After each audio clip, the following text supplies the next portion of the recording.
Hi, amazing morning! Today is Valentine's Day. Ayan, so before kami mag-date ng anak ko, iinom muna tayo ng amazing pure organic barley. So pinaghanda ko muna ng barley, kami ng anak ko. So yan, so para naman healthy tayo sa buong araw. Okay, so una namin nagpunta is dito sa Mr. Chef Gelato. Ayan, so pinasyal ko din siya sa uh, cup. Alam ko, cat something. Ayan, tapos dito kami nagpunta para, yon maghuhulo siya ng token, tapos meron mga lumalabas ng toy, ganyan, something like that. So, yan, uso rin to sa Japan. Actually, from Japan to, concept. So, yun din yung ginawa namin, no? So, maiksi lang po yung oras namin sa pag-date kasi mag-attend ulit ako ng training nito. However, nag-enjoy po kami dalawa ng anak ko. So, nag-spend time po talaga ako sa mga momshi. So, kailangan po natin talagang spend yung time sa kanila kahit hindi naman ganun kahaba. Ang importante ay masaya. Masaya sila. And ayan nga, ako din po ay nakikilaro na din. No? Meron din akong token, ganyan. Parang gusto ko rin ng Fanta, something ganyan. So, ayan po yung nakuha ko. Ayan po yung nakuha din niya. Ayan.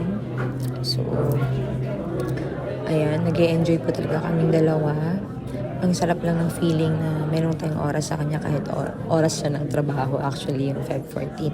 Pero since out natin yung oras natin, so meron tayong time sa kanya. And ayan, namimili siya. Ito yung good news. Siya lang dapat ang bibilhan ko ng Valentine's na gift.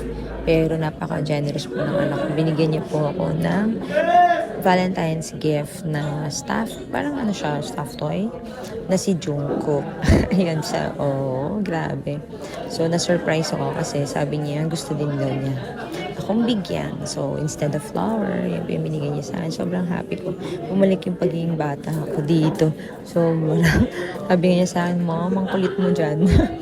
O, diba? O, sabi nga niya, sinakal ko na daw si Jungkook. Then, after that, nag-dinner kami sa Yayoi. Ayan. So, nakikita ko talaga yung mukha ng anak ko na sobrang saya niya na meron akong oras sa kanya. So, sa mga momshi dyan, wag po natin hayaan na wala po tayong oras sa kanila kahit maiksi. Sobrang masaya sila. And then, kumain kami na dito sa chocolate. Ayan, hindi pa kami natapos kain ng kain. Puro matamis na lang. Kaya lang good news, nag-barley kami kanina. So, kumain po ako ng bibingka. Iyan. So, grabe. Ang bibingka, ang sarap na sa chocolate na bibingka. Grabe. So, hopefully, thank you sa pag-watch ninyo. See you sa next nating video na si-share. Salamat. God bless everyone. Bye!